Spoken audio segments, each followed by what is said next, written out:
Tampang Linda sahabat Vina bakal diperiksa sebagai saksi, kini muncul kerasukan lagi. Linda sosok yang disebut merupakan sahabat dari Vina Cirebon bakal menjalani proses pemeriksaan di Polda Jawa Barat pada hari ini, Senin, 27 Mei 2024. Adapun Linda belakangan juga kerap disebut sebagai saksi kunci dalam kasus kematian Vina dan kekasihnya Muhammad Rizky alias Eki pada tahun 2016 silam. Kuasa hukum keluarga Vina Cirebon, Putri Maya Rumanti mengatakan bahwa pihaknya bakal mendampingi Linda pada saat menjalani proses pemeriksaan di Polda Jabar. Insya Allah juga akan kami dampingi, tapi kebetulan besok, hari ini, sudah ada panggilan di Polda Jabar, kata Putri dalam jumpa pers di Jakarta Pusat, Minggu, 26 Mei 2024, malam. Lebih lanjut, Putri pun berharap dengan adanya keterangan Linda di kepolisian kasus pembunuhan terhadap Vina yang telah terjadi 8 tahun silam bisa temui titik terang.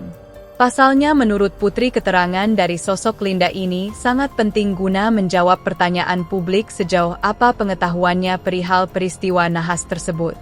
Selain itu, Putri juga memastikan bahwa suami Linda bukanlah Pegi Setiawan alias Perong seperti yang selama ini beredar viral di publik.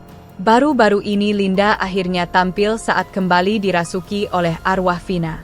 Itu Linda yang memakai baju dan celana pink serta jilbab hitam tampak menangis pilu. Linda kembali memberikan kesaksian soal kematian Vina dan Eki.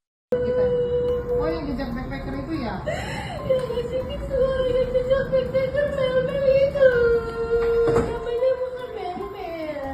Siapa namanya? Nggak tahu, tapi itu bilang kan yang kena. Oh, dia ikut-ikutan juga salah satunya? Iya. Katanya dilansir dari unggahan Hotman Paris Official. Namun tak lama setelah mengungkap pengakuannya soal pelaku lain, Linda akhirnya jatuh pingsan. Kejadian itu diketahui terjadi 2 hari lalu, tepatnya pada Sabtu, 25 Mei 2024, kemarin. Namun diketahui jika hari ini Linda bakal ikut diminta memberikan keterangan dalam pemeriksaan kasus kematian Vina. Sejumlah netizen yang mengetahui hal itu sontak ramai memberikan komentar. Download Tribun X sekarang, menghadirkan lokal menjadi Indonesia.